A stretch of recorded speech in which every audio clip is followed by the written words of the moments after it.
It's that time again for another not-so-normal gaming podcast, featuring your hosts, MrTechnoSqueek. Don't make me angry. You wouldn't like me when I'm angry. Nostalgic Dan 1. Everything I feel is in this sword. Good. Come on! And Quick Freeze 4. Don't worry. I'll handle the bad guys. This is a podcast you want to listen to, but first, you gotta press start. Hey guys, welcome back to another episode of the Press Start Podcast. I am one of your co-hosts, Quick Freeze 4, and I am here by one other fabulous co-host, never takes off his beanies, always has the heart of the cards, even though he doesn't play the game anymore, Nostalgic Dan 1. How are you, Dan? I'm feeling good, you know. I really like Time Wizard, guys. He's pretty Time cool. Wizard. Time Wizard's pretty cool. Time Wizard is pretty good. What is the story behind Time Wizard? I just remember for the show where, like, who had it? Joey had it, right? Joey had it, And then he does, like, the 1,000-year dragon and all that. Yeah, it didn't make any sense, but No, never so makes cute. But, and we would have another co-host tonight, but he went off to Five Guys, even though we told him to be on, and he's not here, because he's back! He's back! I told you. I don't have a Five Guys around me. I wish I did. Well, that's why it took you so long to get back. You had to go to the next state. Oh my god. How are you doing, Techno? I don't know anymore. I don't really know either. Did you at least bring us back something? No. What the fuck? You didn't ask. Well, you didn't tell me that you were going. Well, you didn't ask. Oh, okay, well, it's not very pleasant. I'm sorry. Seriously, though, how are you? I'm good. I've been busy. What have you been busy with? Well, my cousin got married last week. You know? Oh, congratulations. Congrats, Techno's cousin. Yeah, why are you congratulating me? Because think about it. You are now the man who knows a man who just got married. That's pretty impressive. That is pretty awesome. No, it's kind of weird because he's younger than me, and I would think I would need to be married before him.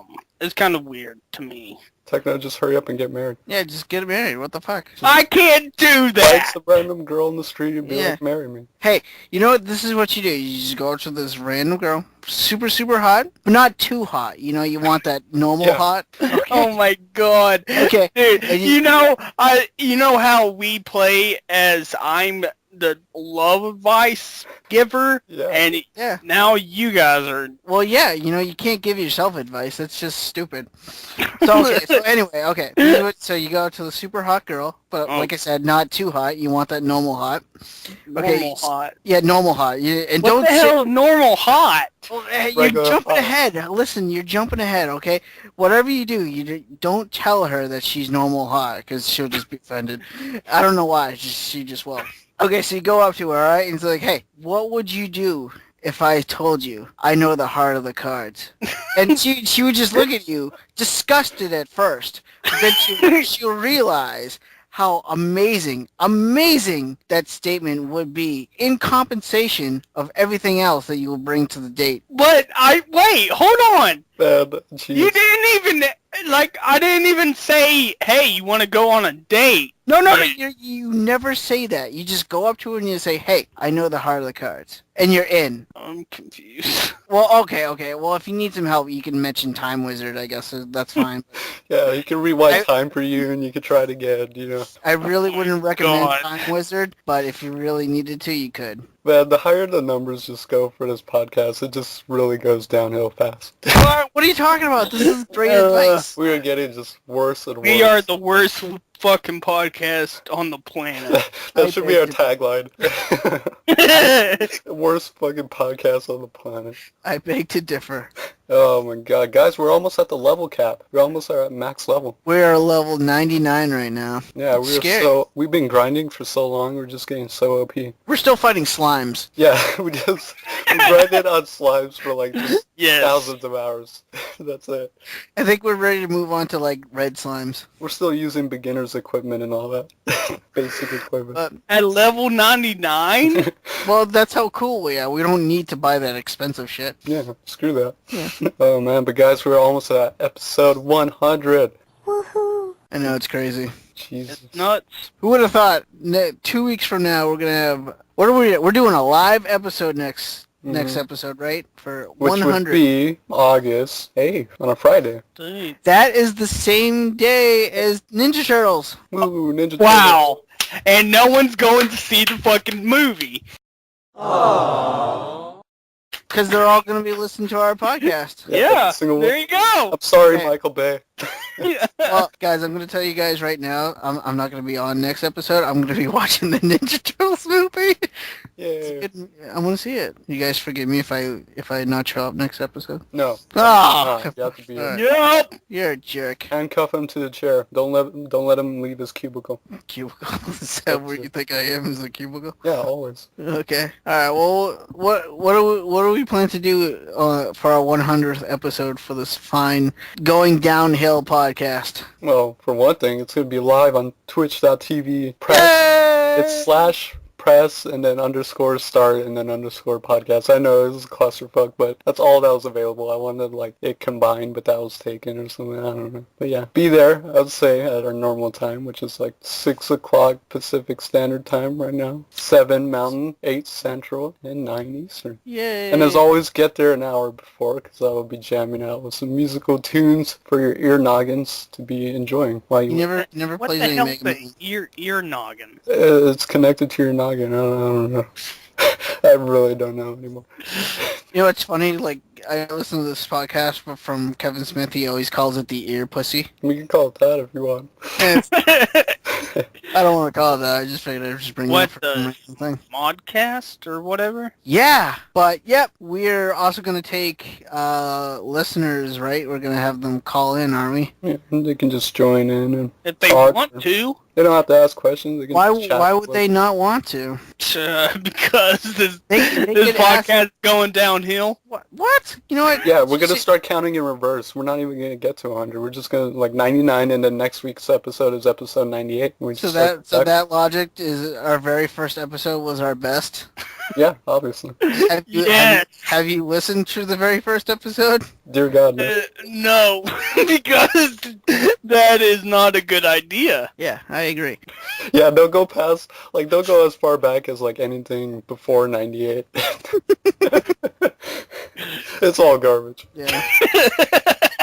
Yeah, okay, whatever. Alright, but yeah, so what is it, 2 weeks from now, live episode, people can call in, Dan will play music, even though it's not Mega Man music. Yeah, I don't have any Mega Man soundtracks. I don't understand why you never have any Mega Man soundtracks, seriously. Yeah, they're too mega for me. Is that really the excuse? Yeah. Okay, well, at least you're honest about it, I suppose. Techno, what are you going to do for our 100? I don't know. Are you going to give all our listeners who call in, like, free love advice? Probably not, because they don't want advice from me. I think they would, actually. That love advice you gave me really worked for me, man. Seriously. I don't even remember what I said. I said, you remember I was dating this girl and she had a son and the son liked video games and the mom doesn't, and I got the son a Dreamcast, and now the girl that I'm seeing is so cool that she says Heart of the Cards all the time to me, and I'm like, awesome. That was the advice. Okay. Fine. Don't believe me, jerk. So, but Dan, I have a question for you. Uh-oh, shoot away. Alright, it's not really a gaming question, but you know I draw, right? Yeah. Okay. Well, I was drawing the other day, and I just draw with pencil, paper, and whatever. And one of our listeners, a good friend Mikey Monarch, he asked me if I had a tablet or an iPad, and I don't. So, and he was kind of telling me about this program. I think it was like Sketch Pro. I think I have to look it up, but he was telling me about this Sketchbook Pro. Sketchbook Pro. Yeah. Yeah, I've used it. And okay, well, tell me what do you use, or have you ever used a tablet to draw or anything? Like, what's the experience between drawing that way compared to just you doing pencils and? I don't know. A pencil is just like, it's traditional. It feels more tactical because, you see it on the paper and you're actually using your hand and using it to push the lead and all that. But doing it digital, like whether it's like an iPad or a tablet, touchscreen, and you're drawing like that, that in itself is actually quite different from using like what they call like those drawing tablets, like a Wacom tablet. I don't know if you know that, but like where it's just like a plain kind of tablet, connects to your computer via like a USB, and then you go into Sketchbook Pro, but you draw, you don't see it on there, but you see it on your computer. So that's pretty different. That's something you got to really get used to, because you're not looking at what you're looking at what you're drawing, but you're not looking at what your hand's doing. And I think a lot of like drawing is like seeing your hand in motion. So that's why I like anything where it's like just physical, or tablets fun, you get used to it right away. It's just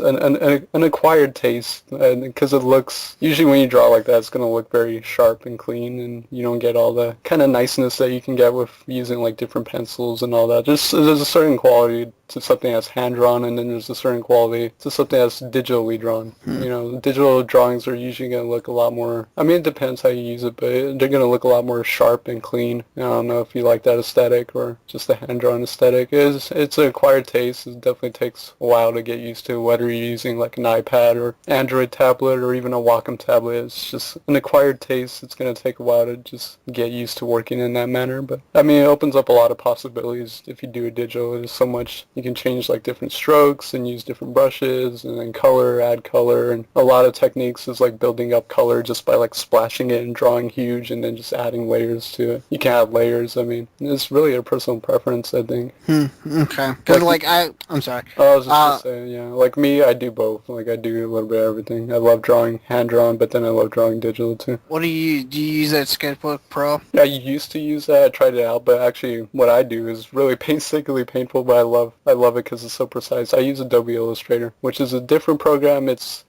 drawing, but it's drawing by building lines and connecting lines. Basically, it's very mathematical. You can be really precise with it because it has like these green lines that, like, when you place a line, it'll show it like in its kind of parameters to other lines and other vertices that are connected. It's really, I don't know, it's just really very methodical. It's very different. Okay. All right. Well, like I said, like I'm considering getting a tablet or an iPad. I haven't decided which one I want, but the main reason I would want to get one would be the drawing, the sketching. So based on that, what would you recommend I get? It depends, because both the iPad has like, I mean, it's all about apps really when it comes down to it. Like none of these come with like drawing stuff right out the gates. You gotta like go on to either Google Play and download a certain app, or maybe the App Store. So like Android has like a good one. I think it's PixArt. It's like a PixArt Studio, and you can put in images and like apply filters to like photographs, but then it has like a drawing studio, and you can like change the thickness. Like it's super in-depth and it's totally free. That's what I used when I was drawing on the tablet for a while. It's like you can just draw and then like change the thickness of lines, change the textures of lines. You can add layers, add colors. So that was a lot of fun. But I don't know, because I don't have an iPad. I have an Android tablet is what I have right now. So I'm sure there's a great drawing app for that Apple iPad too. I think what it's going to come down to is mainly just which app stores you prefer. If you prefer Google Play or the Apple App Store. And then one's more expensive, obviously, like an iPad. And then Android tablets, you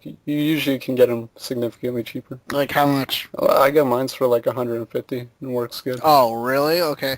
Because I was at Target the other day, and it was an iPad Air, and like I think like 16 gigs was something like $500 to $600. Yeah, that's anything Apple's gonna cost. Very expensive, and that's the thing, like Apple, you can only choose like the iPad, but with Android, there's so many fucking options from like tons of companies. Like you can just research and get the specs you want. Like it's a lot more in depth. Like there's tons of companies making Android tablets, but there's only one company making an iPad. So as a result, they can charge more. And then since there's Androids like all over the place, the prices are usually cheaper. So an Android tablet would probably be the better option over an iPad? Yeah, if you don't feel like spending that much money, but I mean the iPad does have its advantages. Like I don't know if you ever plan on doing gaming on there, but usually the Apple App Store is really, really good for like gaming on it and whatnot.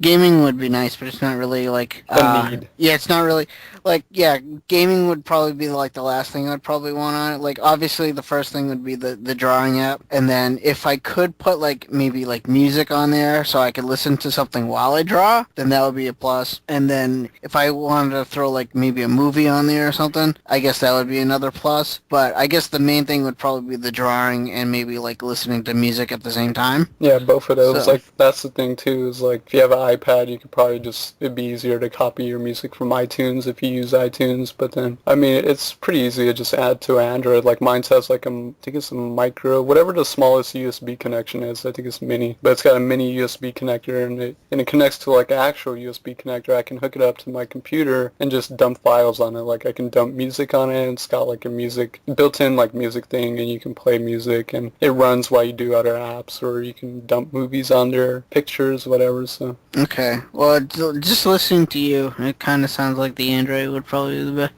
a better choice. But I probably won't buy one until like maybe like the tax return season comes around. So I don't know. I'm just kind of getting ideas because I don't know. It's like because when I draw like just a pencil and stuff, like I like drawing with a pencil and pen because that's how I've been doing it like my entire life. But like, like you move your hand across the paper and like your skin rubs against the paper and like smudges sometimes, and it doesn't really look as clean as I kind of want it to be. And normally I don't have a problem with that. I don't know. I want to try something a little bit different. So yeah, it'll look a lot cleaner because with a touchscreen, you're just going to be using your index finger, and you won't have like any of that rubbing. And if you do have rubbing, you just hit the undo button and it's gone. and then do you draw? So you use your finger? I thought you don't use it like a stylus or something. You can buy a stylus. It's just like, it's all comes down to preference. I like using my finger to operate touchscreens, but they sell styluses that you can buy that are, because it needs a specific tip in order for it to register. So they sell tons of them, but if you want a stylus, you can buy it, and it'll work with a tablet too. Okay, because I think I would prefer a stylus just because it would like mimic a pencil. Yeah. So, and that would be the way I prefer to draw, I guess. So, okay, what would be the if I got like a tablet, like an Android tablet, what would be the best place to get one, like Amazon or something? You can go Amazon.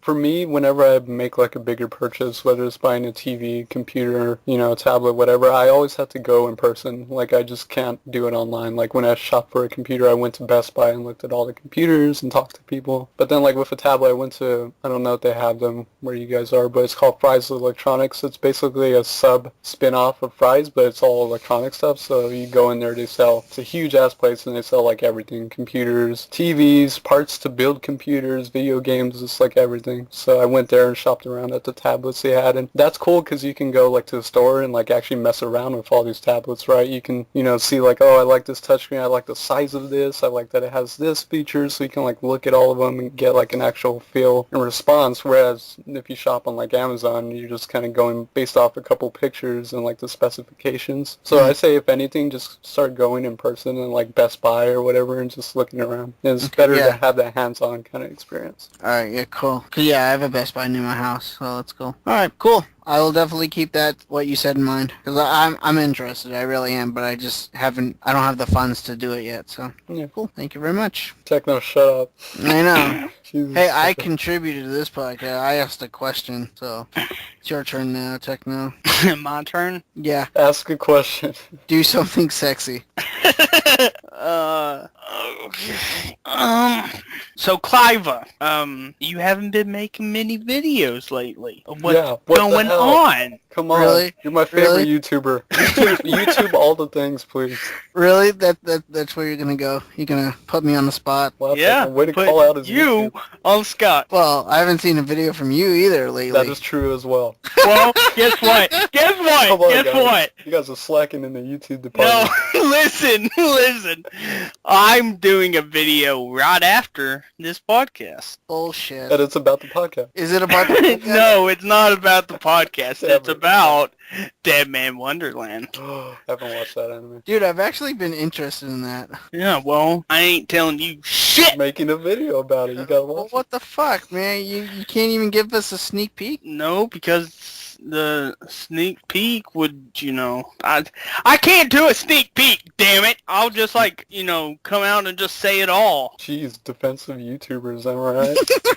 Look at this Shut guy. up. Oh, yeah. Shut up, I got like man. 1 million subscribers. Like, I don't have 1 million subscribers. don't be modest. Like, Yeah, don't be modest, man. Come on, buddy. Screw you. I love you. So yeah, to answer your question, yeah, I haven't really been making videos. Why? Why? Are you gonna remedy this? We need more Cliva in our lives. That's a matter of fact to everyone. I don't know.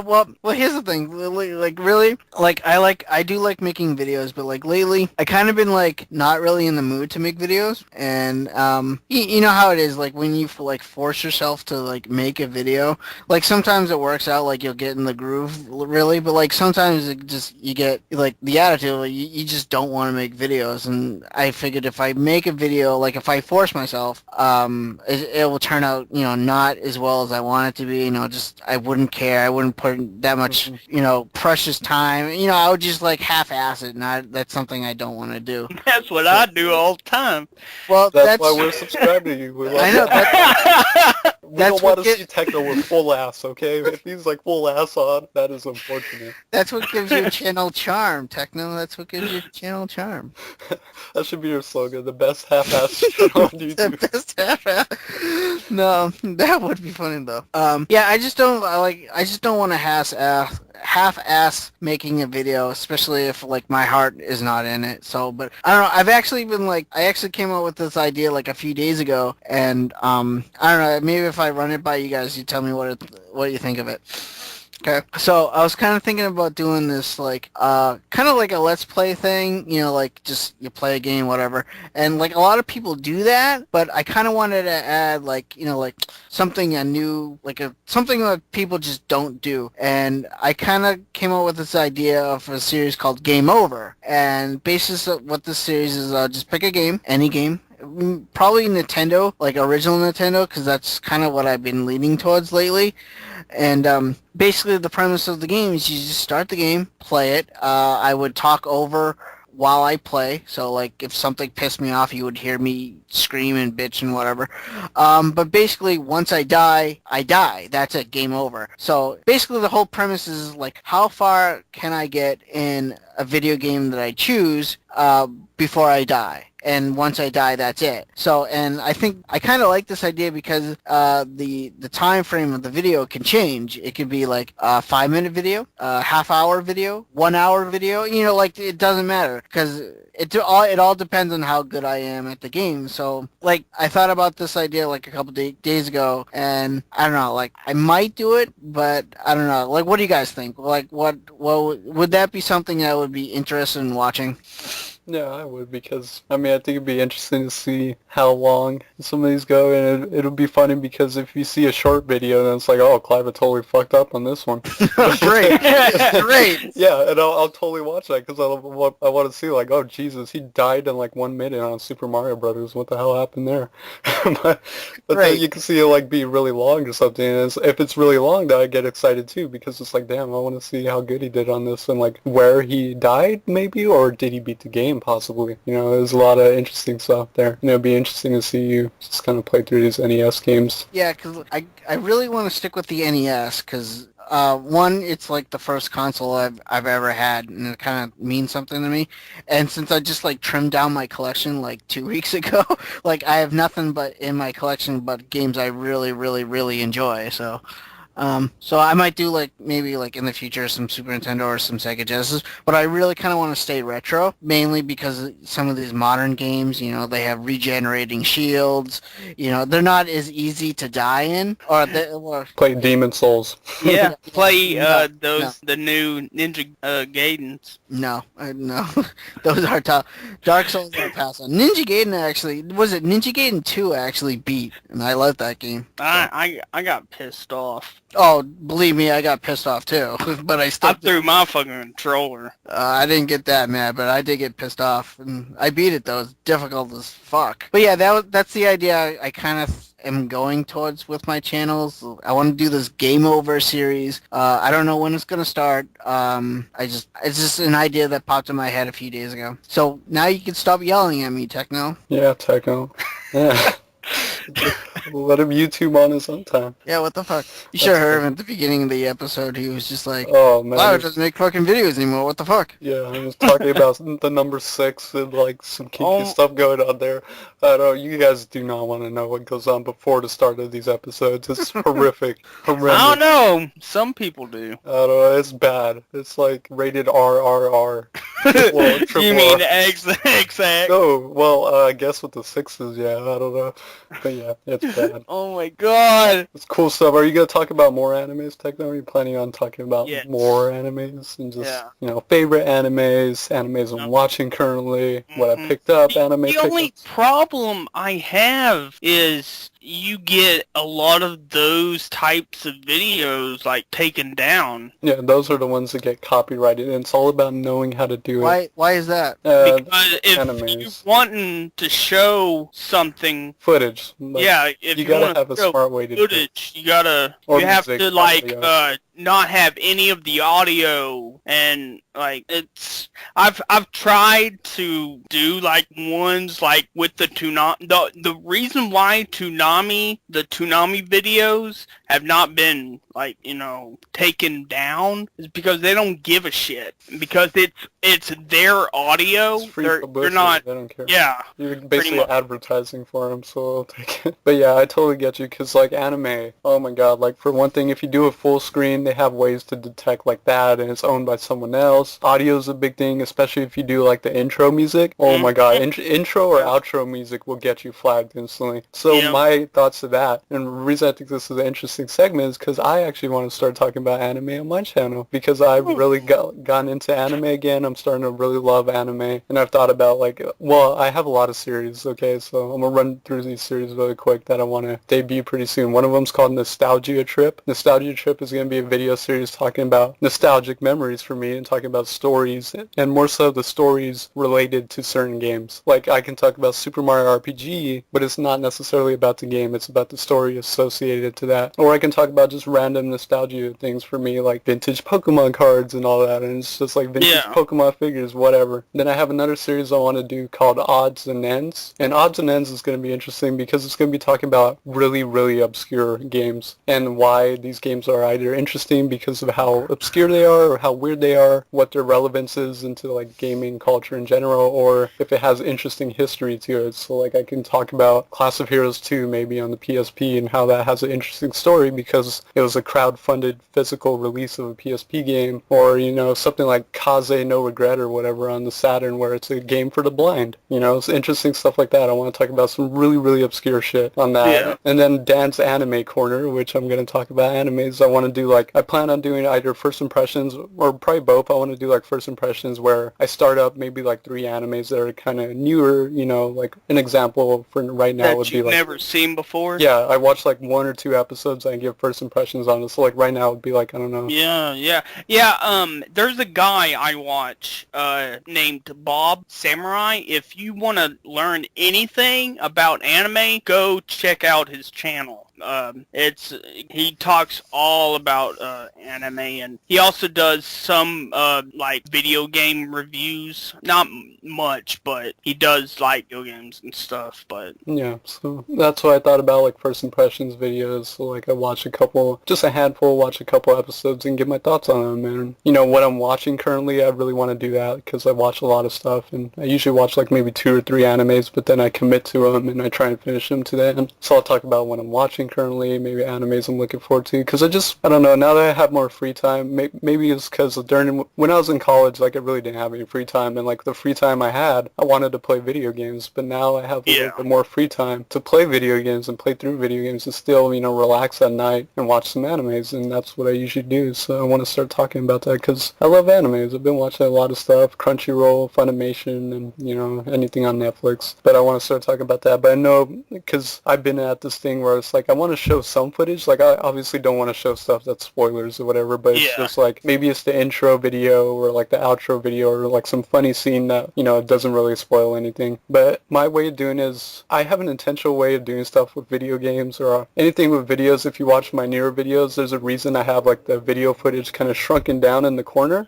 And that's because I don't want to do a full screen, because if you do a full screen, that's the easiest way to get flagged. So there's a couple ways you can do it. You can do it like my way, where you shrink down the footage, or you can shrink it down, right, just a little bit, and then like maybe to make it look nice, you duplicate that footage and apply a blur effect on the bottom layer. And I do that sometimes too, where it's like it's like two videos, right, but one of them's smaller, that one's really clear and sharp and you can see everything, and the other one's kind of blurry. That way it's like you're seeing the footage but it's not full screen, so that's a way to kind of trick the system too. And I would say with audio, the easiest way to trick the system is, if you have like Adobe Premiere or whatever like I do, you speed it up just by like 2%. That's all you have to do. Just enough to throw off the audio, because all it's doing when it's running the audio checks is looking for like a 15-second kind of segment where it sounds like something that's copywritten, and then that'll get you flagged instantly. But if it's a little bit off timing and all that, it confuses the system, and it'll be fine. So I do that a lot now with audio. I'll speed it up just a little bit, just enough to where it sounds the same kind of, but you know, it's just, I won't have to worry about copyright strikes or whatever. So those are little tips and tricks from me. But any other series I was thinking about starting up? I think there's Odds and Ends, Nostalgia Trip. There's a couple. I'll continue doing like unboxings. I'm really well known now for my unboxing videos, but I still have my Dan Chat series where I talk about like newer games and just give impressions on them. And then I do my just kind of random episodes where it's just like connected by a theme, you know, like my PS1 video. Holy shit, like that blew up, and I don't know why. Honestly, it reached like, I checked it the other day, it's like at 7,500 views. So I'm like, Jesus, it got posted somewhere probably, but I don't know. But yeah. I don't know. I'm a really active YouTuber. I just love YouTube, and I'm always trying to think of like new series, because I like having series ideas in my mind and just establishing series, because it's like I go through those ruts too, like Cliva talks about, where it's like, man, I am absolutely not in the mood right now. It's like, I'm not going to record a video if I'm not in the mood. But I feel like if I have video series in my mind, like, oh, I can do an episode on this, or, you know, Odds and Ends, Nostalgia Trip on this, it'll make me feel a little more excited. It's like, even when I'm just struggling for ideas, it's like, oh, I could just do an episode on this. Like, I have more stuff to think about and more stuff to kind of grab into. Yeah. Yeah, like, whenever I'm at work, that's all that's going through my brain is, what can I do on YouTube? You know, some days I get like that, where I think of some kind of like series I could do, and then I'm like, and then I think of a name for it, and then I'm like, yes, and then sometimes I forget when I get home. I'm like, damn it.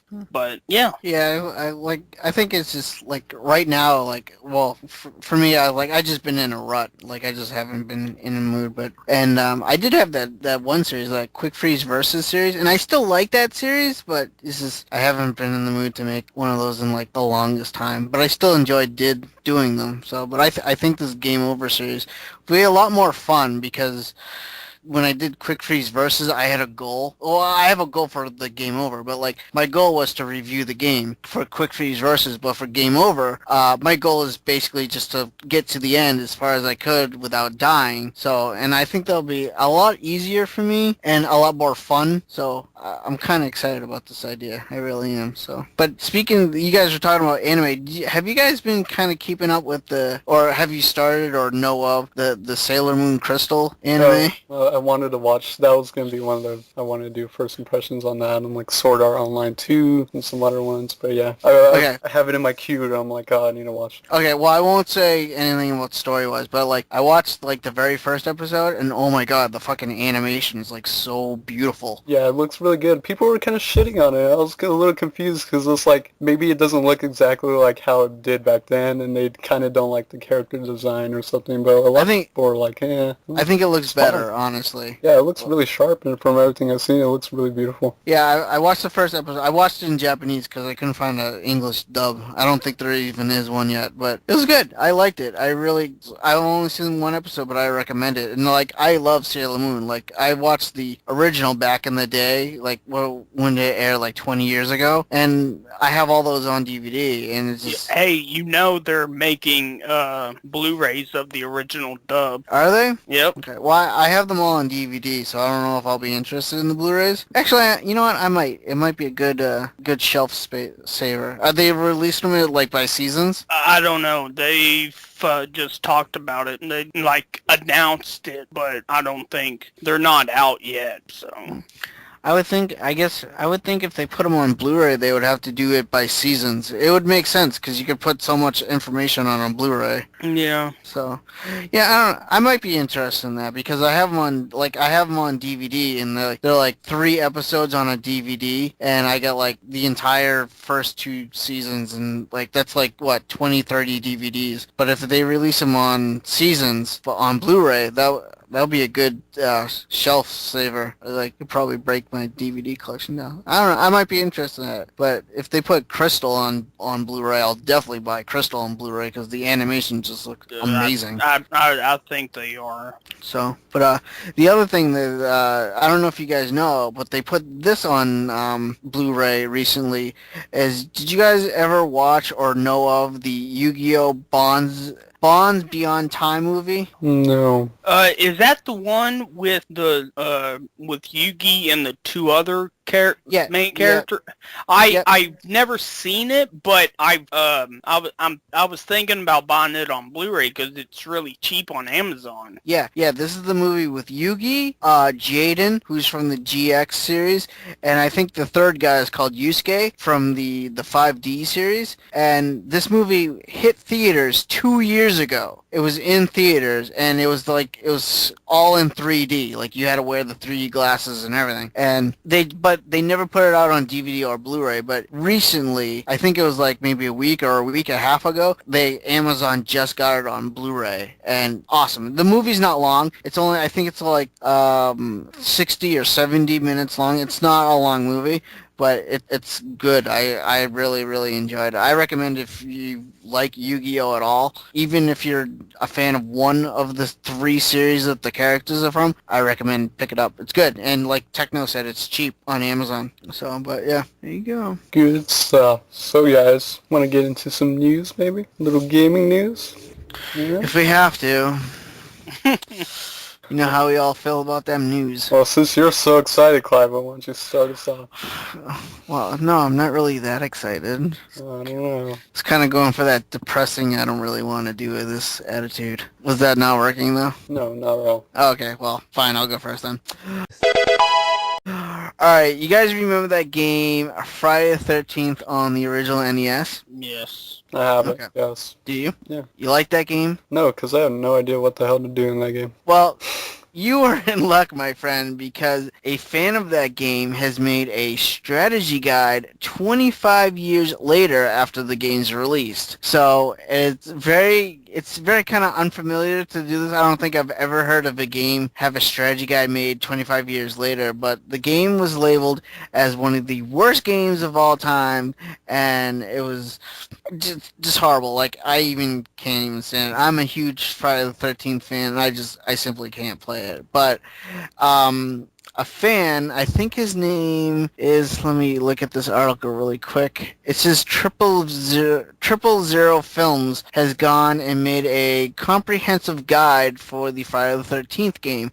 The guide is about 50 pages long, and according to the maker, took over 50 hours to create. The guide is free to download. I'll actually put the link to download this guide if anyone's interested in the show notes below the YouTube video. But yeah, I've actually downloaded the entire guide, and it's actually very well made. Like, I was deeply impressed. It goes over all the different weapons in the game. It goes over all the different counselors, all the children in the game, where every single building is in the game and what every single building is in the game. I didn't even know there was like a thing between like large cabins and small cabins, depending on the size. But there's like different things to interact in each cabin.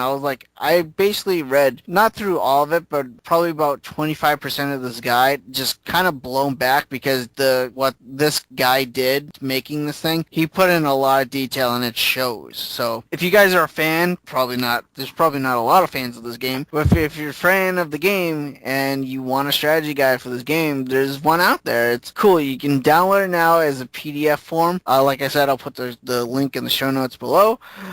It's cool. I recommend it, and I kind of actually want to play Friday the 13th now that there's an actual guide for the fucking game. So, yeah, I'm wicked impressed. If this guy ever makes a guide for the first Teenage Mutant Ninja Turtles game, I'll be much appreciated because the amount of detail is just beyond amazing. So, but my next news story, and this one I'm actually going to cut this game. I'm going to talk about this game and games we've been playing. But the next news story I got here is the Destiny Ghost Edition is in short supply and pre-orders have been being canceled. Anyone who doesn't know what the new Destiny game, it's the new game created by Bungie, you know, the guys who made Halo. But the Bungie Ghost Edition has been really hard to buy lately, and it's being sold out even before, like, you know, like people can't keep the pre-orders in stock. And one of the video game retailers everyone knows, Walmart. Walmart has apparently had to cancel pre-orders, and according to NeoGAF, Walmart has been emailing unlucky customers and offering them the limited edition instead of the Ghost Edition, plus a $50 refund. The main difference between the Ghost and the limited edition is that the latter contains a talking plastic ghost replica. The Ghost is kind of like this little hovering robot in the game, kind of looks like a little cube. You also get a number of relics and a letter of introduction. Both editions boast fancy packaging, a guidebook, and postcards with a star chart, as well as the digital content such as bonus equipment and season pass for 2 upcoming expansions. The digital Guardian Edition offers the digital content only and is only exclusive to downloadable copies of the game. But like I said, the Ghost Edition is the one that's very, very hard to pre-order, and if you're lucky to get one of these Ghost Editions, hang on to it because it's going to be worth a lot of money, I can tell you that. And if you're one of those people who don't get the Ghost Editions, probably going to be like Ni no Kuni all over again. You have to go on eBay and pay lots and lots of money just to get the Ghost Edition.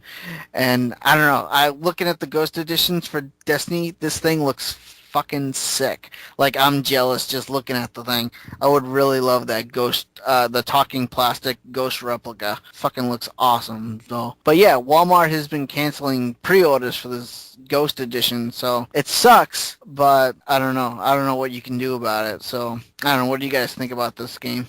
Think about this situation, I mean. Yeah, I think it's going to be really rare. It sounds like the kind of Ni no Kuni thing. Yeah, all over again. Where a lot of people are anticipating this game. It's a highly anticipated game, Destiny. And then they announce a collector's edition like that. Obviously, it's going to have a really limited run. And then once they sell out of their quantities, it's really hard to find. And like you said, the only way to get it later on is going to be going to eBay and spending triple the price or even more. I know, like, I don't know, it just sucks. Like, I would be one of those people that would be totally fucking pissed off if I pre-ordered this thing at Walmart and then they emailed me saying it's canceled, and I don't know, that would piss me off. But I don't know. But they do offer the limited edition with the $50 refund. That probably wouldn't really quench my anger, but I don't know. At least you get something out of pre-ordering it, I guess. But that's it. That's the 2 news stories I got, is the Destiny and the Friday the 13th. Well, what do you got, Dan? I had 2 news stories as well. One of them's about a game I talked about last time on games we were playing recently. I mentioned how I was playing an English patch version of Final Fantasy Type 0. Turns out that that's, I guess, because of the situation, is going to be a very, very uncommon PSP version in English that I have on my PSP, but this is because Final Fantasy Type 0 fan translation, the one I used to patch my game and everything, and a lot of people are super excited about. People that worked a year and a half on this tedious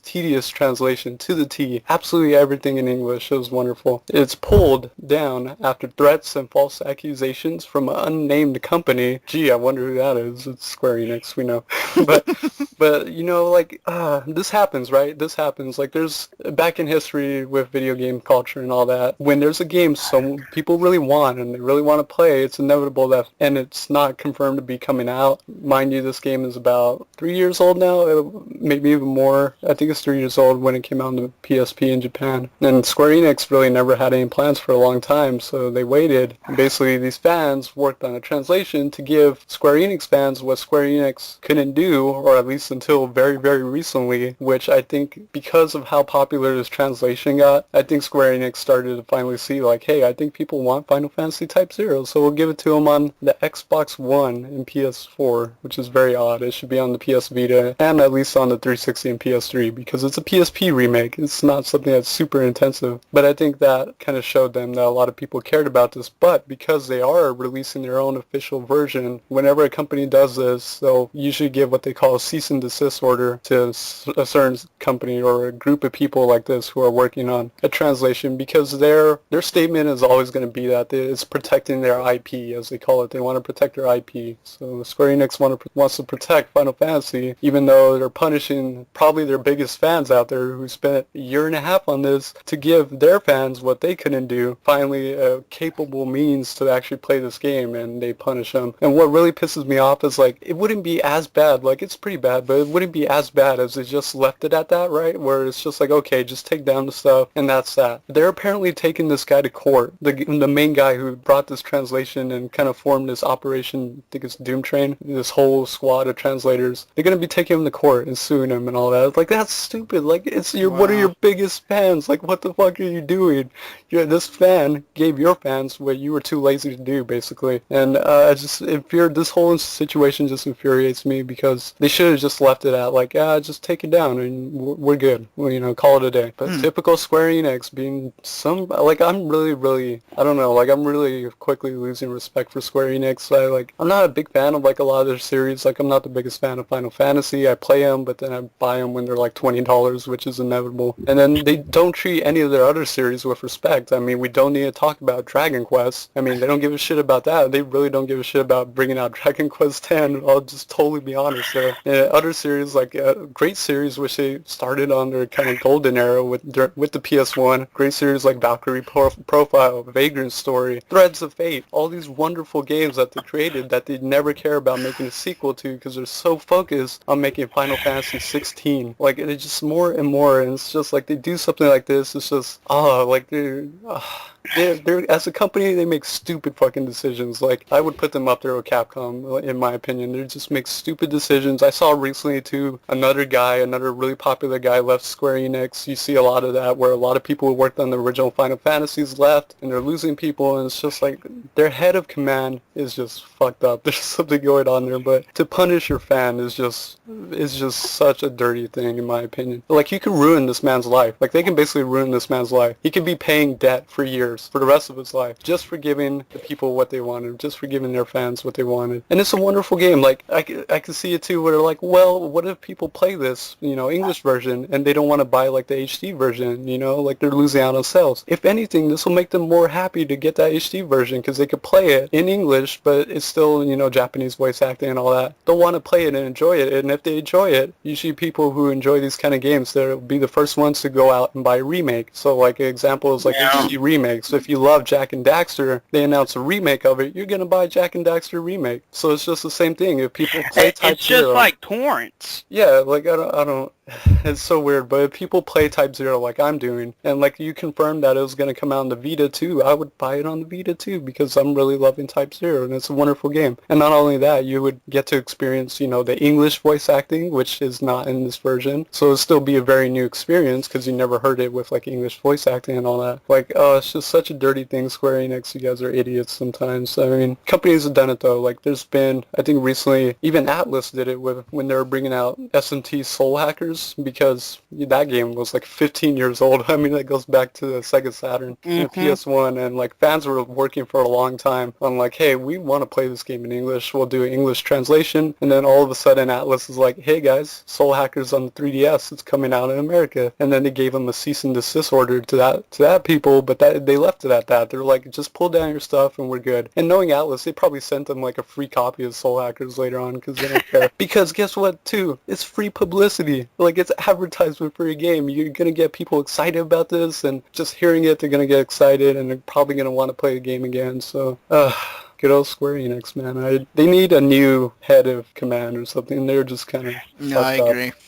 So dirty. Do you remember when some people, I can't remember the group or whatever's name, but they were making like a sequel to Chrono Trigger, and I think so. I think so, yeah. and then they got, shit canned. Yeah. But I would kill for a sequel to Threads of Fate. It's just anything. Like, that makes me sad. Like, Final Fantasy is great, but don't forget about your other series. Like, what got you guys so popular was not just Final Fantasy VII.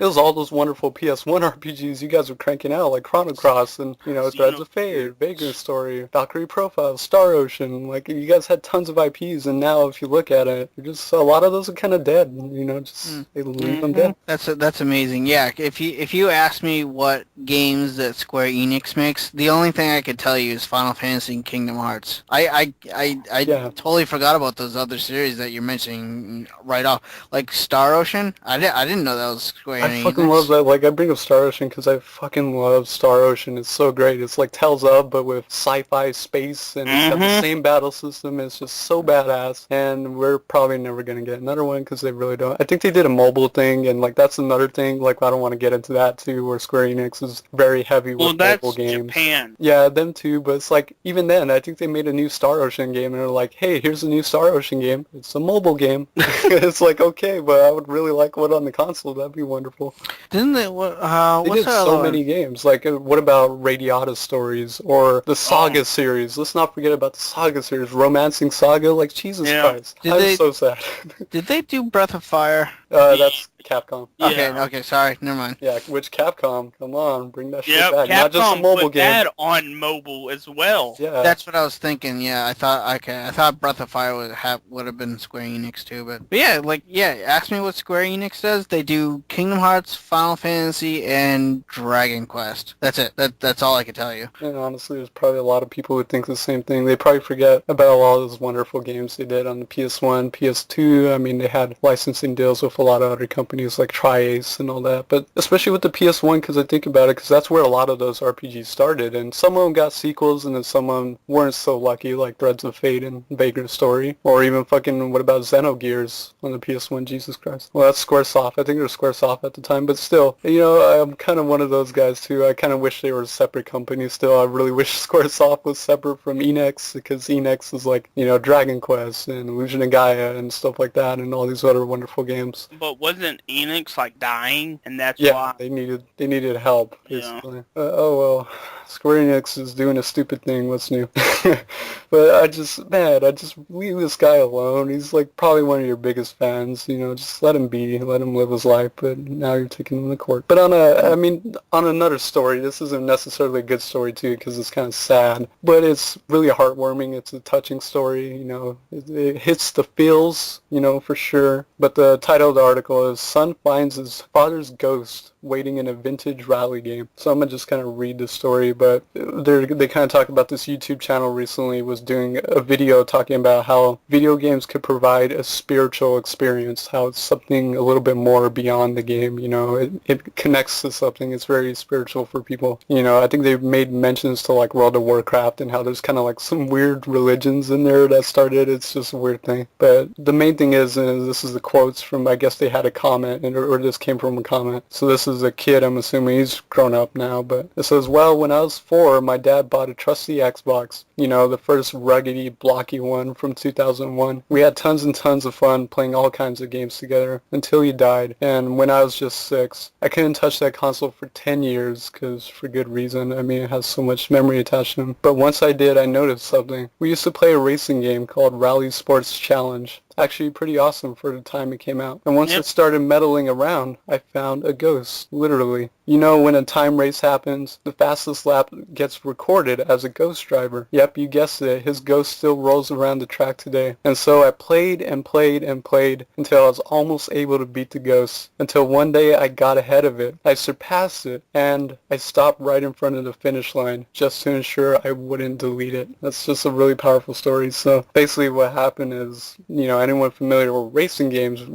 anytime you do time trials, there's this thing where it's called a ghost. You can save your ghost replay or your ghost data. Even on stuff like Mario Kart and all that, you set the time and it records it. And not only that, if it's one of the more kind of modern games, when you go to like time trials and you race on a course, you will see that other ghost. It'll kind of be like a little bit see-through, and you'll see it, and it'll copy the exact same line, and it's basically like racing that exact race that the person did. So his dad set the time years and years ago when this game came out, and he finally goes back, you know, a decade later, and plays the game and realizes that his dad's ghost data is still on there and that he can still race and drive against his dad. It's just a really beautiful story, and I think it just really shows the power that video games can be something more than just entertainment. It really can be something that means a lot for certain people. That's all my news. So, Techno, what do you got?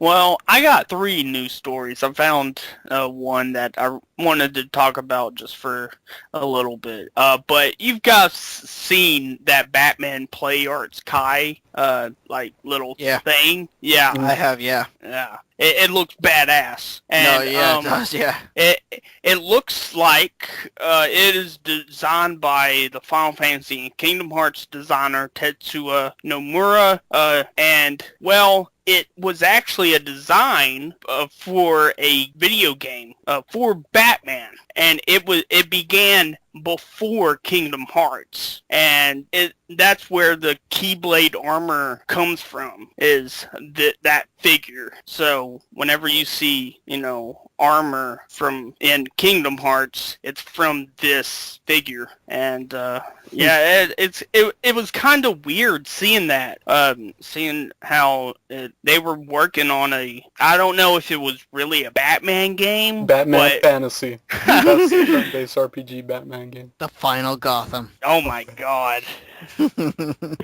But yeah, it would have been cool. Like, he said something about how the project didn't pan out, so I guess they started working on with Disney after, and then they made what is now known as Kingdom Hearts. So that's always cool. So, Halo. Everyone loves Halo. Well, Halo is still evolving its combat and graphics and more on PC. Now, Halo Combat Evolved has already had its anniversary edition on 360, and later this year, we'll see its remastered form once again as part of the Master Chief Collection on the Xbox One. Now, are you picking that up, Cliva, if you buy Xbox One? Honestly, I think I would probably pick it up even if I don't have the Xbox One. Just I'm a huge Halo fan, so I think I might just buy it even if I don't have the system. But I'll probably get the system eventually. But yeah, to answer your question, yeah, I'll probably be getting it. But official efforts from Microsoft and 343 Industries aren't the only ones working on an update. A group of modders has created an SPV3, a mod that improves the visuals while adding features not only from later Halo games, but some completely new ones as well. Want to hijack a ghost? Take out a brute with a battle rifle? Such dreams that SPV3 makes into reality. The mod is work in progress. However, it won't be ready until later this year. The recently released trailer shows that instead of being made available all at once, the group behind SPV3 is aiming to release individual levels over the course of 2 months later this year. And it's the first like the first 5 levels. And interestingly, this is only half of the game's single-player campaign. The trailer makes no mention of the remaining levels, and so hopefully after they get done with all 5 of the first ones, the first 5, they'll continue doing the rest, and then we'll have the whole pretty much the anniversary special edition on PC. My last story, 2K is teasing something BioShock related. And at first, before I read this, whenever I first read this, I got kinda, about it because, as many people know... Ken Levine's not there anymore. Yeah. So a new game would be pointless because it wouldn't have his brilliant direction, which basically made all the BioShock games. 2K Games UK branch has posted a teaser image recalling earlier entries in BioShock series, sparking a new wave of fan theories and speculation. Come Bite the Apple reads a advertisement from Eve's Garden, an exotic dancing club featured in the original BioShock and BioShock 2's multiplayer component. The biblical illusion accompanies BioShock's narrative focused on Atom, a liquid substance that allows players to equip new plasma superpowers. Developer Irrational Games wrapped up its DLC plans for BioShock Infinite with the release of Burial at the Sea Episode 2 earlier this year, and series co-creator Ken Levine recently reflected on the now lost possibility of the turn-based BioShock game for the PS Vita. 2K itself, however, has not elaborated on the posted image's meaning. What do you think they're teasing? System Shock 3. Dude, that would be fucking amazing. Man, System Shock is brilliant. Oh my god. I don't know, what do you think it could be techno? Because, I can't imagine it being a new game. I feel like there's no way. They might be able to do it because they probably have a lot of similar staff, but I think Ken Levine, I watched interviews with him, and you can tell, the guy's just so fucking interesting, and a lot of the interesting elements of BioShock's story probably come from that man, and the fact that he's gone is, it could be a good game, but it just won't get to that same caliber. I do remember that turn-based kind of, was this supposed to be a strategy RPG or something? It was something weird, but I don't remember. It was something planned for the handhelds. I don't know. Yeah. I don't know what it could be. Well, what about this? What about this? Could it be a BioShock collection? Just all 3 of the BioShock? BioShock 1, 2, and Infinite? Updated? Yeah, or just a compilation thing. You know how they do compilations for when there's been a couple of sequels. Yeah, but they kind of already did that, though. Yeah, they have one with BioShock 1 and 2, but... Yeah. That's kind of for the PC, though, isn't it? Yeah. Unless they had one for the consoles. I'm just thinking, I saw they did have one for PS3. Yeah. Was that with both of them, though? The first one and 2? Yeah, 1 and 2. Oh, that's the only thing I can think of, because I can't imagine there being a new game. Yeah, I don't know. No idea. Yeah, it's hard to say. Is that all your news, Techno? Yep, that is it. Yeah, I think that's all our news, so gotta wrap it up for news. The time! Who's got the time? It's question time! You guys want to get in some questions? Sure. Alright, we Sure, have I 3 guess. questions. You're an ass. Alright, we have 3 questions. First one's from Playa Lives, and he simply asks, have you ever considered selling your collection or just stopping? Well, I did kind of stop collecting Dreamcast games. And then I went to GameCube, and then I stopped collecting for GameCube, and then now I'm on to anime. Yeah. Seems good. Are you finished? Yeah. Okay, sorry. I didn't want to interrupt you.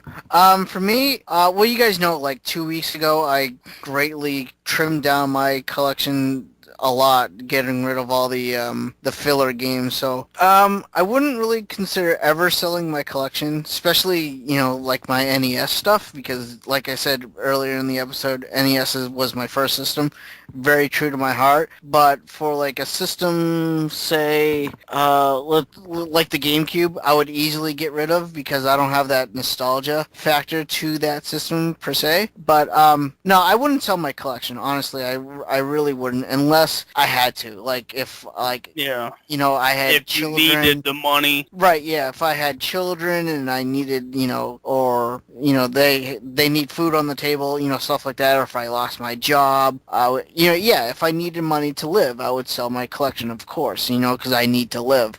I don't need to play video games.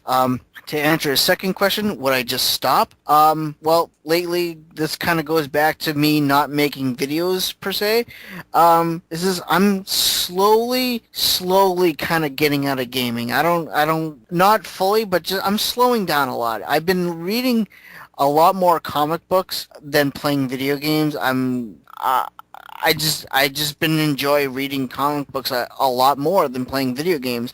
So I'm not stopping, but I'm slowing down a lot. And like for instance, like this year, I only have 4 games pre-ordered for the entire year, and then I'm done. Like there's nothing else I want. So I guess that's it. That's how I would answer both those questions. So. But for me, I think I would only sell part of my collection if it's doing something like Cliva did, where it's just getting rid of the filler that you don't really care about. And I could totally do that because there's a lot of games that, I don't really have an attachment to, or I don't really care about, honestly, anymore. But a lot of it, like, I've made a long, hard process of trying to make my collection something I'm really proud of, and just that mainly means buying games I really, really care about and not buying just random filler for cheap or just a game here and there because it's like super, super cheap. We all used to do that, but I try to avoid that. And it's just nowadays with modern games, there's not a whole lot I'll go out and buy day one anymore because honestly nowadays games drop in price so fast that it becomes almost pointless sometimes to buy it right away. But I can never sell my collections. I love gaming, and I can never sell any of my NES stuff, especially my Super Nintendo stuff. I mean, the fact that I'm still playing these games and even newer,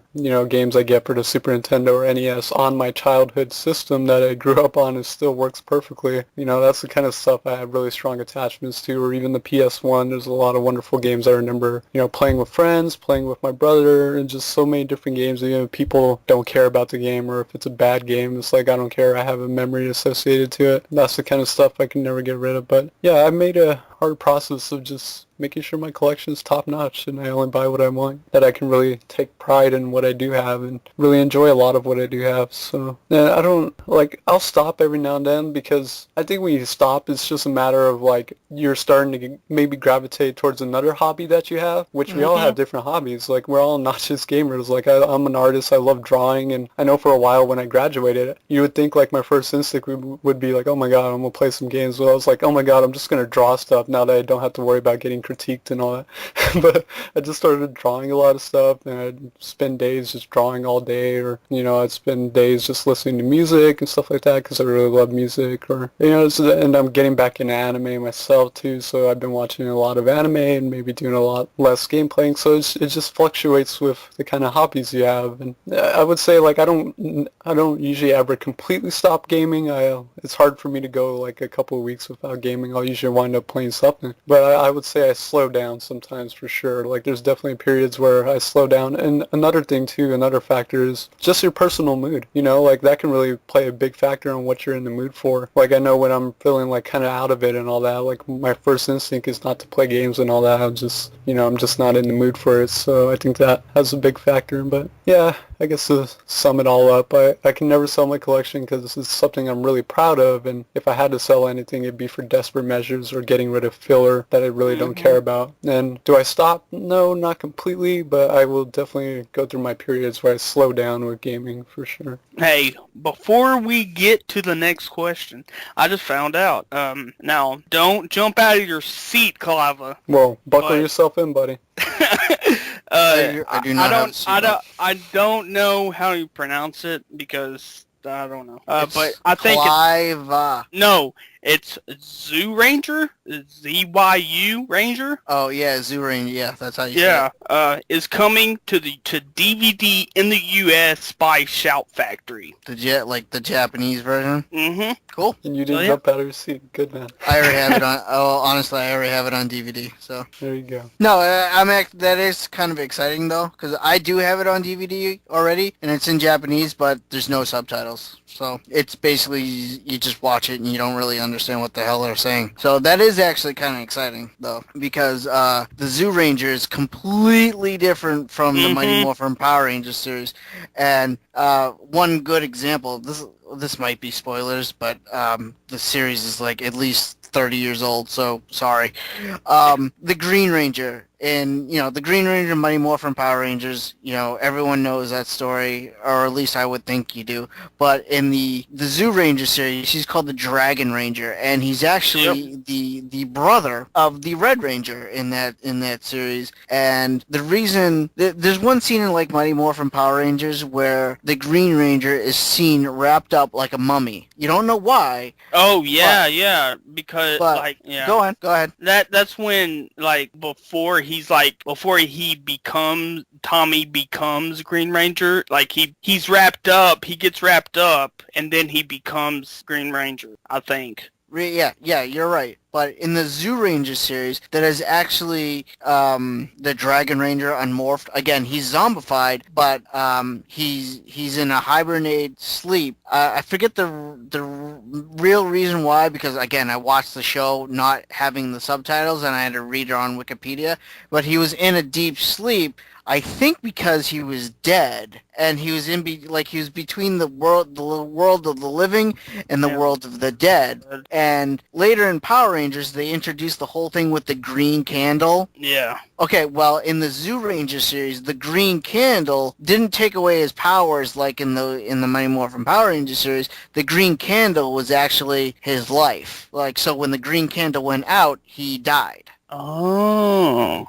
So that's kind of like a small difference between, at least for the Green Ranger, between the Zoo Ranger and the Mighty Morphin Power Rangers. Yeah, and isn't the White Ranger not even in Zoo Ranger? The White Ranger from Mighty Morphin Power Rangers, everyone knows what that is. But that Ranger wasn't even part of Zoo Rangers. That was part of the next Super Sentai series that proceeded after Zoo Ranger. And the only reason they brought the White Ranger over to Mighty Morphin Power Rangers because they had the footage and they wanted a consistent story in Mighty Morphin Power Rangers.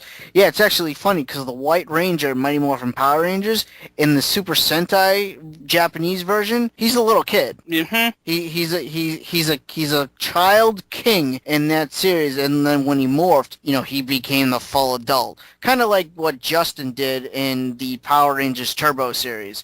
Yeah, little kid and morphed. Also, Zeo Ranger, Gold Ranger is King Ranger. Yep. And he's a little kid. Is that the same kid? No, No, Okay. totally different series. Yeah, see, the thing with the Mighty Morphin Power Rangers, they tried to connect them by keeping the actors and, just giving them different suits as the story went on.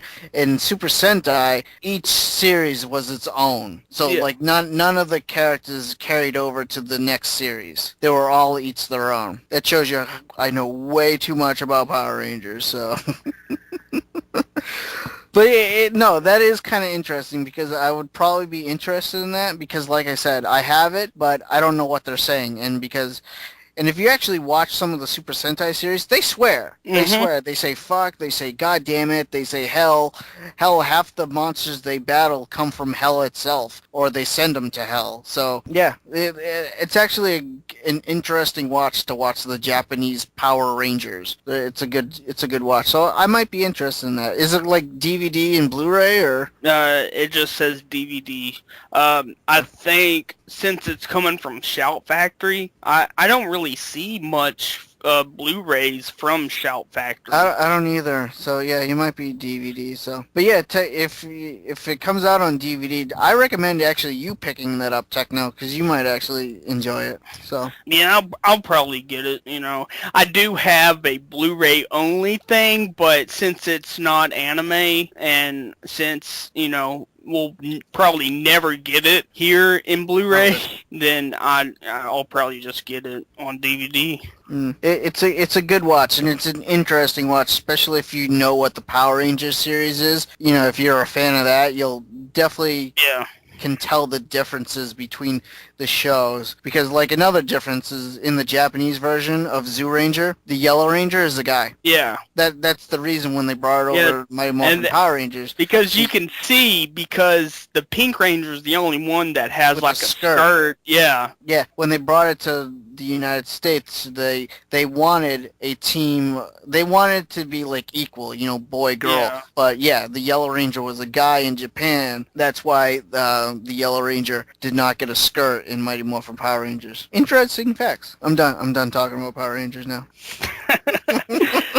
I know way too much about Power Rangers. It's sad. I know. Oh wait, next question, right? Yes. You guys waiting on me? I'm sorry. Okay, next question. Sorry. Next question is Mikey Monarch. He asks, what game deserves a cartoon? Jack and Daxter, Ratchet and Clank, Sly Cooper, pretty much all the platformers on the PS2. I'm gonna change this to like cartoon / anime. Okay. I would love to see The Last of Us as an anime. Metal Gear Solid as an anime. I've been wanting that for the past like 15 years. That would be cool, actually. Yeah, I think The Last of Us would make a good anime, though, so... I would maybe Halo. Halo might be an interesting cartoon, maybe. They do have those movies on Blu-ray. Yeah, they got the movies, but like, I don't know, maybe like a full-fledged... like cartoon series, like, cause hell, they could do it something like G.I. Joe in a way. Aren't they doing like a live action Halo show? Yeah, they are. That's actually one of the things that kind of comes with that Master Chief collection. Yeah. How about you, Dan? Well, I agree with changing it to cartoons and anime, because for anime, obviously since there's a movie for it, and I think Production IG already does all the in-game animations for it, I really want a Tales of anime. I mean, we have the movie, Tales of Vesperia First Strike, which is great, and whenever you play any of the games, all the in-game animation is done by Production IG, who's a really well-known animation company. So it translates well. I think there was like a fan thing. I don't know if it was official or fan thing, but it was like all the characters were in chibi art form, and they made like a really small series where it was like brief 5 to 6 minute episodes of just like random fan service, kind of cute cartoony animes based off like all the Tales of characters coming together and all that. I think there was something funny where it was like Guy from Tales of the Abyss. He sees Yuri for the first time. He sees him with the long flowing hair. He's got like these bright eyes. Like, oh my god, he's so pretty. But it's like, I think that's a good possibility for a nice little anime. And I think for a cartoon, I could see something with like an Adult Swim cartoon for Borderlands, where it's just like this really campy kind of, you know, you got Claptrap in there and all the cussing and violent and stuff like that, and it'd be so funny. I think Portal might make a good cartoon too. No? Fine. Fuck off. No, I think Pong. Pong! Pong cartoon. Why Pong not? anime. They made Pac-Man a cartoon. That's true. Alright, we got one last question. This is from Nick Knack. He says, first off, let me say that it is freaking sweet that this is the last episode before you guys hit the triple digits. Thank you. I want to give you guys an early congratulations. Other than that, here's my question for today. Out of the current decade so far, from the year 2010 to now, what year do you think that has been best for gaming so far? I, for example, love 2011 because of all the great amount of fighters and RPGs that year. So what has been the greatest year for gaming since 2010, guys? I'm going to say 1997. That is not within the rules. You're a little bit off there, but... Yeah, you broke the rules. Oh, I broke the rules? Yeah. Oh, 10. Okay, never mind. 2010 to current. Oh, 2010 to current? Yeah, so like the last 4 years. I don't know. Okay, here's my answer while you're thinking. I agree with 2011 for the fighting games. But I gotta say, what year did the 3DS come out? 12? 12? I think. Alright, then my year is 2013. Because after 1 year of the 3DS, that's when we started getting all the great games for that system. So, yeah, I'm gonna say 2013, the 1 year after the 3DS came out. That is my answer. I don't really remember what games came out what year. But Yeah, see, that's the problem. yeah, I think for me it'd be 2012, mainly for a little game called Xenoblade Chronicles, which came out that year and became one of my favorite RPGs of this, I guess, last generation. And it's just a wonderful game, and that's also, I believe, when the 3DS came out. But, I really think this year's been a good year for gaming. I look at it from, like, the RPG standpoint and the weird games, and wow, like, I can't keep up. Like, NIS America's been on fire. They're releasing, like, tons of games after tons of games, even though they should be a little bit smarter and space them out a little bit more, but that's another story. And then even, like, Atlas, oh my god, Atlas has been wonderful the past couple of years. Like, I just think it's been a good couple of years. Usually some of the best years for consoles, honestly, are when it's in a transition period. So when there's a new console coming out, like the PS4 and Xbox One, and then they're kind of moving on from the last generation. The last generation was really awesome, and you see some of the best games for systems come out really, really late in the console's life cycle, which you saw that with games like The Last of Us and all these wonderful games that kept coming out, and there's still games coming out on PS3 and 360. It doesn't really show any signs of stopping, so I don't know. I think it's been really great years all around for the past couple of years. It's been a good time to be a gamer. I can't remember when I got my PS3. I think it was 2012? Or, no, that ain't right. I think it was 2011? Yeah, maybe. I don't know. But whenever I got my PS3, hell yeah. Yep. That is all of our questions for today's episode. And all of our answers. And all of our answers. I guess so. So thank you, everybody. Want to get in the games we've been playing and wrap it up? Yep. Dan, you go first. Alright.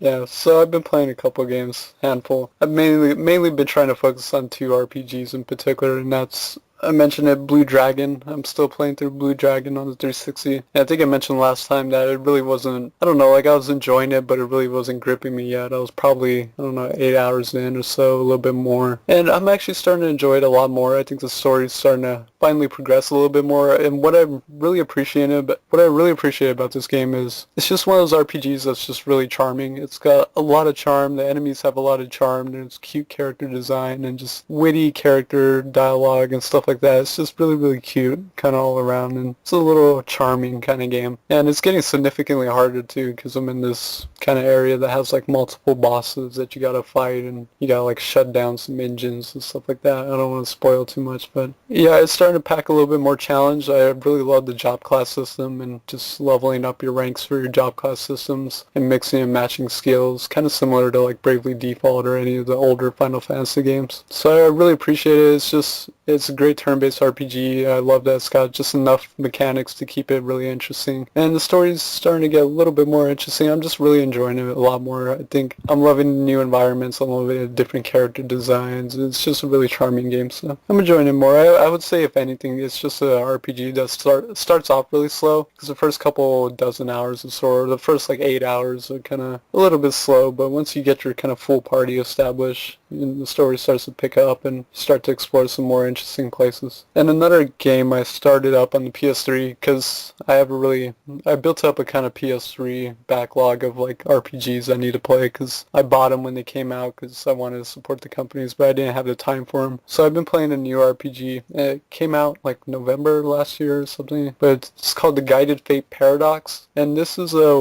really, really odd kind of roguelike RPG. So it's a roguelike. Anyone familiar with roguelikes? They're usually very hard RPGs. It has the mechanic where if you die, and it's like a dungeon crawler, you explore dungeons and try and progress up through the floors and fight bosses and gather items and stuff like that. But if you die, you lose all the equipment you're carrying, and you lose everything in your pouch and that you're carrying, and you kind of reset. But this is a really interesting game. Like, the story is really odd. Like, basically what the story revolves around is like you're this unlucky kid, and then he's like going through a mall one day, and he wins a lottery for the first time, and he just doesn't know what he won. He's like so happy that he finally won something, and it turns out he won a lottery to become God. So you play as God, and you become God, and you have all these cute little anime angel girls with you. It's all like super kawaii, but it's interesting because like all the stories so far, all it's been really is about fulfilling people's wishes as God. So like they pray to you, and then like you hear out their prayers, and then like you try and I guess guide their fates, as they call it, hence the name Guided Fate. But you guide their fates to kind of fulfill their prayers, and that means a multitude of different things. Like